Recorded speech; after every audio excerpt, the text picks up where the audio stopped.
Hello and welcome to SPMIS Academy. Today we'll analyze important newspaper articles of 6th May 2022.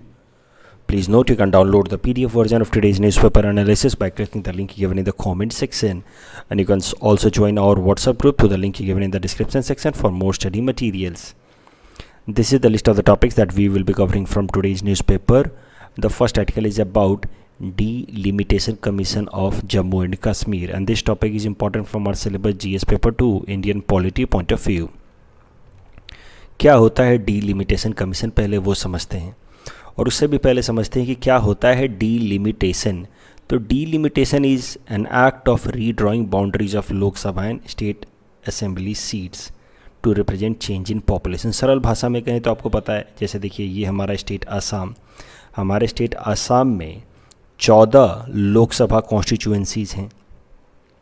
तो वो 14 Lok Sabha constituencies की कौन कौन सी area होगी ये डिटरमाइन करना, ये जो बाउंड्री आप देख रहे हैं ये बाउंड्री डिटरमाइन करना कि ये होगी एक कोकराझार लोकसभा कॉन्स्टिट्यूएंसी, ये होगी धुबरी लोकसभा कॉन्स्टिट्यूएंसी. और आप देख रहे हैं ये डिस्ट्रिक्ट वाइज नहीं है, और डिस्ट्रिक्ट तो हमारे यहाँ 34 है लेकिन 14 लोकसभा कॉन्स्टिट्यूएंसी. तो लोकसभा की कॉन्स्टिट्यूएंसी इस तरीके से डिसाइड की जाती है. जो बाउंड्री डिसाइड किया जाता है इस एक्टिविटी को कहते हैं हम लोग डीलिमिटेशन. तो जिस तरह से लोकसभा की कॉन्स्टिट्यूएंसी 14 लोकसभा कॉन्स्टिट्यूएंसी डिसाइड कर दी गई, ठीक वैसे ही हमारे यहाँ पे 126 स्टेट लेजिस्लेटिव असेंबली कॉन्स्टिट्यूएंसी हैं. तो 126 स्टेट लेजिस्लेटिव असेंबली की कॉन्स्टिट्यूएंसीज़ की भी बाउंड्री डिसाइड की जाती है. इस एक्टिविटी को हम लोग कहते हैं डीलिमिटेशन. और ये जो बाउंड्री डिसाइड की जाती है इसमें कोशिश की जाती है कि जितना हो सके उतना लगभग बराबर पॉपुलेशन डिवाइड हो. जैसे हमारे स्टेट की पॉपुलेशन 2011 सेंसस के हिसाब से 3,12,05,576, राइट. तो कोशिश की जाती है कि इस तरीके से डिवाइड की जाए कि जो भी वोटिंग पॉपुलेशन है वो मोर और लेस बराबर हो. लेकिन अब एग्जैक्ट बराबर होना तो संभव है नहीं, मोर और लेस बराबर की जाए, ये काम होता है डीलिमिटेशन. और इस काम को करने के लिए जिस बॉडी को कॉन्स्टिट्यूट किया जाता है उस बॉडी को हम लोग कहते हैं डीलिमिटेशन कमीशन. तो delimitation commission is made up of retired supreme court जज, chief election commissioner and respective state election commissioners. तो जिस भी स्टेट के लिए से आप देखिए 126 स्टेट लेजिस्लेटिव असेंबली की डीलिमिटेशन, इसको करने के लिए फिर रिटायर्ड सुप्रीम कोर्ट जज उस डीलिमिटेशन कमीशन के मेंबर होते हैं, और उसके अलावा chief election commissioner and state election commissioners उसके मेंबर्स होते हैं. फंक्शंस में ऑलरेडी आपको बता चुका हूँ. The commission is suppose to determine the number of boundaries of the constituency in a way that the population of all seats so far as practical is same. तो इस तरीके से बाउंड्री को डिवाइड करे ताकि अब देखो इस एरिया में पॉपुलेशन कम है हमारे स्टेट आसाम में, तो यहाँ पे बड़ी बड़ी स्टेट लेजिस्लेटिव असेंबली कॉन्स्टिट्यूएंसीज हैं, ताकि मोर और लेस बराबर पॉपुलेशन वाले एरिया को एक कॉन्स्टिट्यूएंसी बनाई जाए as far as practical. The commission is also tasked of identifying seats reserve for schedule caste and schedule tribes as per article 330, 332 and 333. आपको पता है कि शेड्यूल कास्ट और शेड्यूल ट्राइब्स के लिए सीटें रिजर्व हैं लोकसभा और लेजिस्लेटिव असेंबली में. तो कौन कौन सी सीटें शेड्यूल ट्राइब के लिए या शेड्यूल कास्ट के लिए रिजर्व होंगी. फॉर एग्जांपल देखो कोकराझार वाले सीट शेड्यूल ट्राइब के लिए रिजर्व है, हमारे यहाँ पे करीमगंज शेड्यूल कास्ट के लिए. तो ये बदलता रहता है रोटेशन बेसिस पे. ये सब भी डिसाइड करता है delimitation commission. Constitutional powers, delimitation commission के कॉन्स्टिट्यूशनल पावर्स कहाँ से आते हैं. तो it comes from article 82 of the Indian constitution, जो कहता है article 82 of the Indian constitution कहता है कि the parliament should constitute a delimitation commission according to an act of the parliament. तो हर बार आपको एक कानून बनाना है और उस कानून की मदद से आपको एक डीलिमिटेशन कमीशन बनाना है, और उस डीलिमिटेशन कमीशन का काम होगा लेजिस्लेटिव असेंबलीज और लोकसभा कॉन्स्टिट्यूएंसी की बाउंड्रीज को डिटरमाइन करना. तो नियम कैसा था कि जब जब सेंसस होगा, जब जब जनगणना होगी, उसके बाद पार्लियामेंट एक कानून बनाएगा. उस कानून का नाम डीलिमिटेशन एक्ट होगा, और उस डीलिमिटेशन एक्ट की मदद से एक डीलिमिटेशन कमीशन बनाया जाएगा जो बाउंड्रीज को रीडिफाइन करेगा. तो 1951 में सेंसस हुआ और फिर एक डीलिमिटेशन एक्ट बनाया गया 1952 में, और उसके मदद से एक डीलिमिटेशन कमीशन बनाया गया और उसने बाउंड्रीज डिसाइड की. ठीक वैसे ही 1962 में delimitation act on the basis of census of 1961, 1972 में on the basis of census of 1971 और 2002 में on the basis of census of 1991। अब सवाल ये उठता है कि सर 1962 के बाद से बीच में ये 72 के बाद से 81 और 91 में क्यों नहीं हुआ? Why there was no delimitation commission and act after census of 1981 and 1991? तो उसका कारण ये है कि 1980s में बहुत ज़्यादा सवाल उठने लगे डीलिमिटेशन कमीशन के ऊपर कि सर हर बार सेंसस होता है और सेंसस के बेसिस पे अलग अलग स्टेट्स को ज़्यादा सीटें मिल जाती हैं। अगर उसकी पॉपुलेशन बढ़ गई है तो उसको ज़्यादा सीटें मिल जाती हैं लोकसभा के अंदर। तो इस तरीके से तो हर स्टेट कोशिश करेगा कि अपनी पॉपुलेशन वो बढ़ाते जाए, जितना पॉपुलेशन बढ़ाएगा उतना ज़्यादा उसको लोकसभा में सीटें मिलेंगी और फिर वहाँ से उतने ज़्यादा मिनिस्टर्स भी बनने के चांसेस होंगे। तो ये बात ध्यान में आई कि जिस तरीके से हमने डीलिमिटेशन कमीशन बनाने का सोचा है on the basis of latest census, इससे कहीं ना कहीं पॉपुलेशन को बढ़ाने में हर एक स्टेट को इंसेंटिव मिलेगा। And that is why 42nd amendment act करके 1976 में ये डिक्लेयर किया गया कि there will be no delimitation commission till 2001। और यही कारण है कि 81 में और 91 में कोई डीलिमिटेशन कमीशन नहीं बना। 2001 सेंसस के बाद फिर एक डीलिमिटेशन कमीशन बनाया गया इन 2002 और उसके and that was created as per a delimitation act. तो जैसा कि मैंने आपको बताया, ये 20 साल का गैप दिया गया था just in order to have population control because a tendency was seen amongst the state to increase their population to have more seats in the parliament. जो डीलिमिटेशन एक्ट लाया गया 2002 में, दैट वाज एज पर 42nd amendment act. लेकिन एक और ये जो डीलिमिटेशन एक्ट लाया गया 2002 में, उसका एक नया फीचर था। उस नए फीचर के हिसाब से हर स्टेट को जितना भी लोकसभा में सीट मिला है वो अब सेम रहेगा, दैट विल नॉट चेंज। तो जो 1972 या डीलिमिटेशन एक्ट के हिसाब से सीटें थी, जैसे महाराष्ट्र को 48 लोकसभा में, गुजरात को 26, असम को 14, तो अब ये 14 सीटें नहीं बदलेंगी।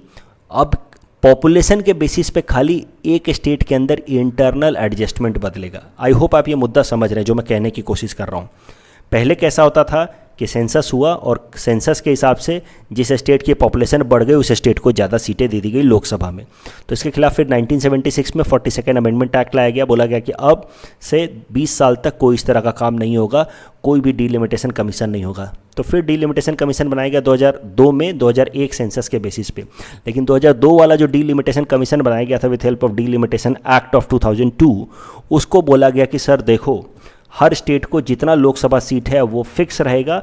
आप उस स्टेट के अंदर जिस हिसाब से पॉपुलेशन बदला उस हिसाब से बस आप स्टेट के अंदर लोकसभा की कॉन्स्टिट्यूएंसीज की बाउंड्री बदल सकते हैं। You can only go for internal realignment but you can not go for reallocation of seats to different states as per change in their population. तो मुद्दा यह है कि अब आसाम के पास 14 सीटें ही हैं और पॉपुलेशन बढ़ा के या घटा के इससे कोई ज़्यादा नुकसान या फ़ायदा नहीं होने वाला है। अब करंट मुद्दे पे आते हैं। ये मुद्दा है जम्मू और कश्मीर को लेकर के। जम्मू और कश्मीर एक स्टेट का दर्जा था इसके पास 2019 तक, ही आप सबको पता है। तो उस हिसाब से उसकी अपनी कॉन्स्टिट्यूएंसीज थी, Lok Sabha constituencies and state legislative assembly constituencies. अभी लोकसभा कॉन्स्टिट्यूएंसीज तो बिल्कुल डीलिमिटेशन कमीशन की तरह ही था, लेकिन चूँकि जम्मू एंड कश्मीर के पास पहले एक स्पेशल स्टेटस था तो उनकी जो स्टेट लेजिस्लेटिव असेंबली की कॉन्स्टिट्यूएंसीज थी that was as per the representation of people act of 1957 of Jammu and Kashmir. तो मुद्दा यह है कि पहले जम्मू एंड कश्मीर एक स्टेट था तो उसकी अपनी कॉन्स्टिट्यूएंसीज की बाउंड्री थी, लेकिन 2019 में जम्मू एंड कश्मीर का स्पेशल स्टेटस पहले डी ऑपरेशनलाइज कर दिया गया और उसके बाद जम्मू एंड कश्मीर का इंटरनल रीएडजस्टमेंट किया गया और जम्मू एंड कश्मीर जो पहले एक स्टेट था उसको 2 यूनियन टेरिटरी में सेग्रीगेट कर दिया गया, जम्मू एंड कश्मीर एंड लद्दाख। तो पहले उसकी सीटें थी 111 भी, ये सब रटने की ज़रूरत नहीं है। मुद्दा ये है कि जब एक बार जम्मू एंड कश्मीर को हमने स्टेट से यूनियन टेरिटरी बना दिया तो naturally now it was needed कि जम्मू एंड कश्मीर के लिए एक स्पेशल डीलिमिटेशन कमीशन बनाया जाए और उस डीलिमिटेशन कमीशन को काम दिया जाए कि जम्मू एंड कश्मीर के अंदर जम्मू एंड कश्मीर के यूनियन टेरिटरी के अंदर कॉन्स्टिट्यूएंसीज को रीअलाइन करे। और उसी से रिलेटेड ये करंट न्यूज़ है। जो डीलिमिटेशन एक्ट 2002 का है, वही लेटेस्ट डीलिमिटेशन एक्ट है, उसके बेसिस पे जम्मू एंड कश्मीर के लिए हमने एक डीलिमिटेशन कमीशन बनाया, delimitation commission of union territory of Jammu and Kashmir, जिसको काम दिया गया कि जम्मू एंड कश्मीर और लद्दाख जो पहले एक स्टेट थे अब यूनियन टेरिटरी बन गए हैं, इनकी constituencies state UT legislative assemblies की कॉन्स्टिट्यूएंसीज़ के लिए आप रीअलाइनमेंट करें और उनकी कॉन्स्टिट्यूएंसीज़ को डिफाइन करें, क्योंकि ये ऐसे यूनियन टेरिटरी हैं that have legislative assemblies also, so they are UTs with legislative assembly, तो इनकी भी कॉन्स्टिट्यूएंसी रीडिफाइन करनी होगी। तो इसके लिए एक डीलिमिटेशन कमीशन बनाया गया था और ये डीलिमिटेशन कमीशन 2020 में बनाया गया था, जिसके हेड हैं रिटायर्ड जज रंजना प्रकाश देसाई जी। तो ये हैं और इस डीलिमिटेशन कमीशन ने फिर हाल फिलहाल में 5 मई को यानी कि कल के दिन ही अपना फाइनल रिकमेंडेशन दिया है और इस रिकमेंडेशन के हिसाब से जम्मू एंड कश्मीर जो यूनियन टेरिटरी है उसमें टोटल 114 सीटें होंगी, जिसमें से 24 सीटें तो पाकिस्तान ऑक्यूपाइड कश्मीर एरिया में हैं, तो सिंबॉलिक पर्पस के लिए हैं। टेक्निकल तौर पे जम्मू एंड कश्मीर जहाँ पे इलेक्शन होगा वहाँ पे 90 लेजिस्लेटिव असेंबली की सीटें होंगी, 43 in Jammu division and 47 in Kashmir division. ये सब मगअप करने की ज़रूरत नहीं है। लोकसभा की कॉन्स्टिट्यूंसीज़ में 5 सीटें होंगी और उसका भी अपना उन्होंने एरिया बताया। मुद्दा ये है, ये पूरा का पूरा आर्टिकल में आप ये याद मत करने बैठ जाना कि union territory of Jammu and Kashmir में कितनी सीटें हैं, लोकसभा ऑफ जम्मू एंड कश्मीर में कितनी सीटें हैं। बस आप ये याद रखना कि डीलिमिटेशन कमीशन क्या चीज़ होती है, उसका मेन काम क्या होता है। The next article is about farm export and import, which is all-time high, and this topic is important from our syllabus GS paper 3 Indian economy point of view। तो current context समझते हैं। तो देखिए, अगर इंडिया का agriculture related trade देखा जाए तो हमारा एक्सपोर्ट $50 बिलियन को क्रॉस कर चुका है इन द फिजिकल ईयर 2021-22।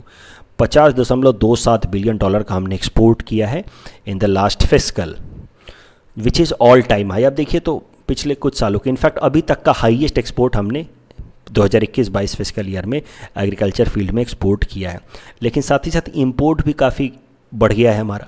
अब देखो, इंपोर्ट हमने किया है $32 बिलियन का। तो ओवरऑल तो अभी भी हमारा एग्रीकल्चर फील्ड में ट्रेड सरप्लस ही है, बट वो सरप्लस जो है that has declined with respect to last year. पिछले साल सरप्लस था $20 बिलियन, $41 बिलियन का हमने एक्सपोर्ट किया था, $21 बिलियन का इंपोर्ट किया था, तो सरप्लस था $20 बिलियन का ट्रेड में, एग्रीकल्चरल ट्रेड सरप्लस। लेकिन इस साल हमारा एक्सपोर्ट बढ़ के 50 हुआ, इंपोर्ट बढ़ करके 32 हो गया, एंड दैट इज व सरप्लस हैज़ कम डाउन। एक बात लेकिन आप ध्यान रखना कि एग्रीकल्चर में India has consistently been registering trade surplus. तो ट्रेड में तो सरप्लस है, लेकिन वो सरप्लस धीरे धीरे कम हो रहा है, कभी बढ़ा भी है लेकिन इन जनरल वो कम ही होता रहा है। तो we are having trade surplus in agriculture, but that trade surplus का जो वॉल्यूम है दैट इज़ नॉट कंसिस्टेंट, कभी वो बढ़ता घटता रहता है। अब आप देखिए कि हाल फिलहाल में हमारा एक्सपोर्ट वॉल्यूम अगर बढ़ रहा है, एक्सपोर्ट की वैल्यू बढ़ रही है, तो उसके पीछे मुख्य कारण है इंटरनेशनल मार्केट में एग्रीकल्चरल कमोडिटीज़ के प्राइस बढ़ना। अब देखो, लगातार पिछले 3 सालों से इंटरनेशनल मार्केट में एग्रीकल्चरल कमोडिटीज़ के प्राइस बढ़ रहे हैं, तो हमारा एक्सपोर्ट भी बढ़ रहा है। ये नेचुरल सी बात है।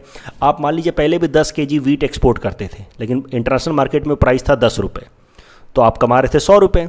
अभी भी आप 10 kg वीट एक्सपोर्ट कर रहे हैं, लेकिन इंटरनेशनल मार्केट में प्राइस होकर के 10 से बढ़ के 20 हो गया, तो आप कमाएंगे ₹200। तो this is what is very natural कि अगर इंटरनेशनल मार्केट में एग्रीकल्चरल कमोडिटीज़ के प्राइस बढ़ेंगे तो एक्सपोर्ट करके, export by value not by volume, export by value तो बढ़ेगा ही बढ़ेगा। अब कुछ फैक्चुअल चीज़ें याद रखो पीटी पर्सपेक्टिव से, या इन जनरल भी कभी मेंस में आप इसको यूज कर सकते हो। इंडिया जितने भी एग्रीकल्चरल आइटम्स एक्सपोर्ट करता है उसमें सबसे ज़्यादा अगर कुछ चीज़ हम एक्सपोर्ट करते हैं तो वह है marine products, fishes, crabs, lobster, सबसे ज़्यादा हम एक्सपोर्ट करते हैं। दूसरे नंबर पे है बासमती राइस। तो ये पहला कम से कम याद रखना, as far as our exports, agricultural exports are concern, marine products are at the top. अगर हम जो भी आइटम्स इंपोर्ट करते हैं उसमें वेजिटेबल ऑयल सबसे ऊपर है, खाना बनाने वाले ऑयल सबसे ऊपर है। इससे रिलेटेड यूपीएससी प्रीलिम्स 2019 में उन्होंने सवाल पूछ लिया था कि कौन सा आइटम इंडिया सबसे ज़्यादा इंपोर्ट करता है, answer was vegetable oils. The next article is about International Conference on Disaster Resilient Infrastructure. This topic is important from our syllabus GS paper 3 disaster management point of view. तो देखो, एक international grouping है जिसका नाम है coalition for disaster resilient infrastructure. ये international group है, इसके इतने सारे मेंबर्स हैं, इंडिया भी इसका एक मेंबर है, यूएस है, तो ये कुछ गिने चुने मेंबर्स कंट्री हैं इसके। इस ग्रुप का नाम है coalition for disaster resilient infrastructure, CDRI। अब CDRI का थोड़ा सा हिस्ट्री समझो आप। इसके लिए पहले एक बात को समझो कि जब भी कोई नेचुरल डिजास्टर होता है तो दुनिया भर के देश या सरकारें जो हैं तुरंत इमीडिएट रिलीफ पहुंचाने में लग जाती हैं। जैसे नेपाल में अर्थक्वेक आया 2015 में, तो भारत सरकार ने तुरंत रिलीफ ऑफर किया। तो जब भी इस तरह का नेचुरल डिजास्टर होता है तो world countries go for immediate relief. लेकिन कभी भी हम लोग ये नहीं सोचते हैं कि क्यों ना इस तरह का ही इंफ्रास्ट्रक्चर बनाया जाए, रोड, रेलवेज, हॉस्पिटल्स, इस तरह का इंफ्रास्ट्रक्चर बनाया जाए जो डिजास्टर रिजिलियंट हो। यानी कि देखो, डिजास्टर के टाइम में, यानी कि अर्थक्वेक के टाइम में या फ्लड के टाइम में, अर्थक्वेक अपने आप में खतरनाक नहीं है, अर्थक्वेक के कारण जो कमज़ोर बिल्डिंग्स होती हैं वो खतरनाक हैं। तो अगर हम डिजास्टर रिजिलियंट इंफ्रास्ट्रक्चर बनाएं, यानी कि ऐसा इंफ्रास्ट्रक्चर बनाएं जो डिजास्टर के केस में भी इंटैक्ट रहे और ख़तरा ना बने, तो कितना ज़्यादा लॉस को अवॉइड किया जा सकता है।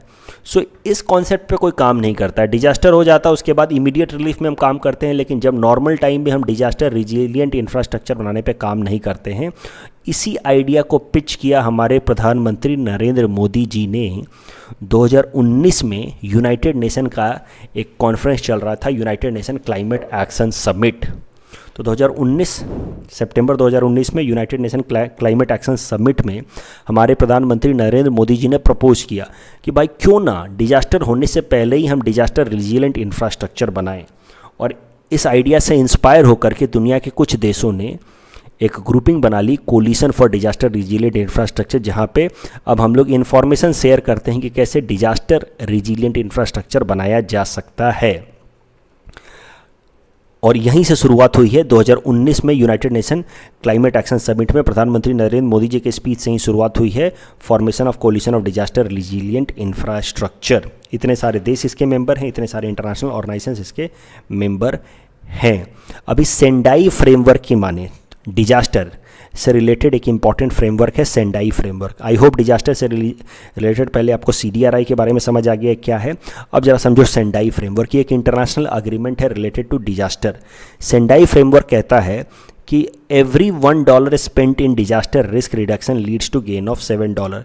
तो पहले ही अगर हम डिजास्टर को, रिस्क को मिटिगेट करने के लिए हम जितना पैसा खर्च करते हैं, यानी कि बढ़िया सीमेंट लगाएं, बढ़िया स्टील लगाएं बिल्डिंग बनाने के लिए, तो हर एक $1 जो हम खर्च करते हैं या हर एक रुपया जो हम खर्च करते हैं उससे ₹7 की बचत होती है। क्योंकि एक बार जब अर्थक्वेक आया तो जो नुकसान होगा वो 7 गुना ज़्यादा नुकसान होता है, उसके तुलना में जितना खर्च होता है उसके तुलना में 7 गुना ज़्यादा नुकसान होता है, ऐसा सेंडाई फ्रेमवर्क कहता है। तो सेंडाई फ्रेमवर्क क्या है ज़रा समझो।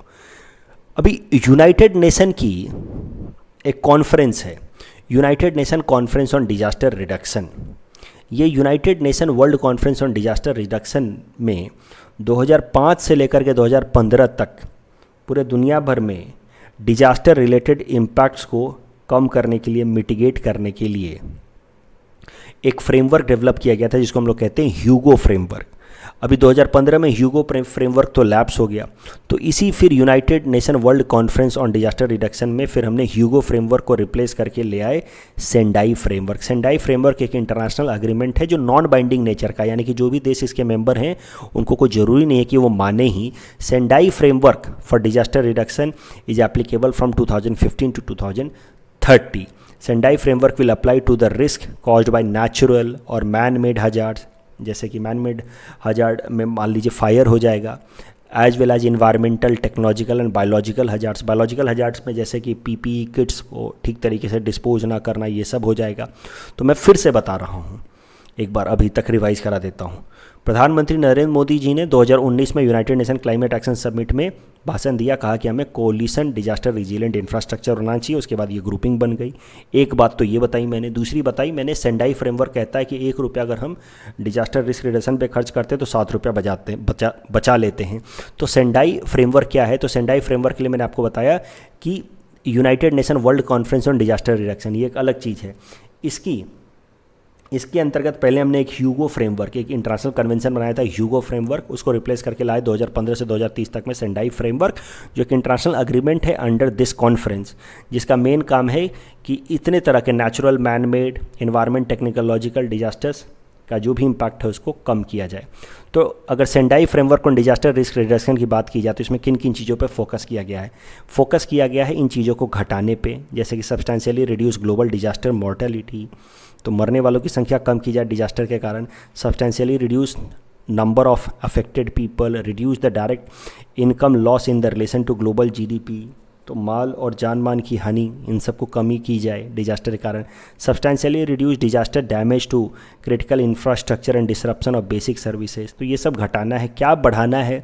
तो substantially increase the number of countries with national and local disaster risk reduction strategy, substantially enhance international cooperation to developing countries and substantially increase availability of the access to the multi hazard early warning system, तो कोई भी disaster होने से पहले कुछ early warning मिल जाए, इस तरह के फीचर्स को बढ़ाने हैं। तो ये है फ्रेमवर्क ऑफ सेंडाई फ्रेमवर्क, जिसको भाई कई सारे कंट्री जिसके मेंबर हैं। तो मैंने डिजास्टर से रिलेटेड 2 इंटरनेशनल इनिशिएटिव बता दिए, coalition for disaster resilient infrastructure and Sendai framework.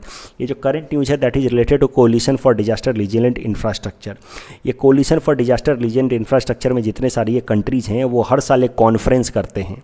तो 2019 में शुरू हुआ था, तो 2019 में पहला कॉन्फ्रेंस था, 20 में दूसरा, 21 में तीसरा और 2022 में चौथा कॉन्फ्रेंस हो रहा है, the international conference on disaster resilient infrastructure. It is an annual conference under CDRI and this year 2022 में we are having 4th addition, जिसको इनोग्रेट किया हमारे प्रधानमंत्री नरेंद्र मोदी जी ने। Prime minister Narendra Modi addressed the inaugural session of the 4th edition of International Conference on Disaster Resilient Infrastructure। ये news important नहीं है, मैंने बस इसलिए कवर किया ताकि 2 international initiative regarding disaster risk reduction, Sendai framework and coalition for disaster resilient infrastructure आपको बता सकूं। इस टॉपिक के बेसिस पे प्रैक्टिस क्वेश्चन हमने आपको दे रखा है, please attempt this question and you can submit the answer in the comment section. The next article is about shigella bacteria and this topic is important from our syllabus GS paper 3 science and technology point of view. तो देखो हुआ क्या है कि कर्नाटका में, केरला में 16-year-old girl died after eating shawarma. She died because of food poison. उनके साथ साथ 30 और लोग भी बीमार हुए, लेकिन फॉर्चुनेटली उनकी जान बच गई। तो फिर बाद में इन्वेस्टिगेशन करके केरला हेल्थ डिपार्टमेंट ने बताया कि the death and poisoning of these 30 people happened because of a kind of bacteria, shigella bacteria. तो सिगेला बैक्टीरिया न्यूज़ में आया है, इसलिए मुझे लगता है कि UPSC प्रीलिम्स पर्सपेक्टिव से इंपॉर्टेंट है, APSC में भी आ सकता है, चांसेस 2 कम हैं। सिगेला बैक्टीरिया, इसके बारे में जरा देखते हैं। तो presence of bacteria was confirmed in the blood and faeces of the people undergoing treatment. तो सिगेला बैक्टीरिया की कुछ फैक्चुअल चीज़ें देख लो। It is a bacterium that belongs to enterobacter family. Enterobacter family मतलब वो बैक्टीरिया जो हमारे इंटेस्टाइन में पाए जाते हैं, वैसे बैक्टीरियाज को हम लोग कहते हैं कि they belong to enterobacter family. तो सिगेला बैक्टीरिया हमारे इंटेस्टाइन में पाया जाता है। सारे के सारे सिगेला बैक्टीरियाज या सिगेला बैक्टीरिया फैमिली को बिलोंग करने वाले बैक्टीरियाज खतरनाक नहीं होते हैं। Not all of the bacterias belonging to shigella bacteria family cause disease to humans, but उनमें से कुछ खतरनाक हो सकते हैं। They can cause some infection in our intestine and cause diarrhoea and also death in some cases. इस topic के basis पे प्रीलिम्स प्रैक्टिस क्वेश्चन हमने आपको दे रखा है। Please attempt this question and you can submit the answer in the comment section. The next article is about the state government of Assam has bifurcated health department. This topic is important from our syllabus GS paper 5 Assam issues point of view. Assam सरकार ने फैसला लिया है कि health and family welfare department को 2 unit में break कर दिया जाएगा, सेग्रीगेट कर दिया जाएगा।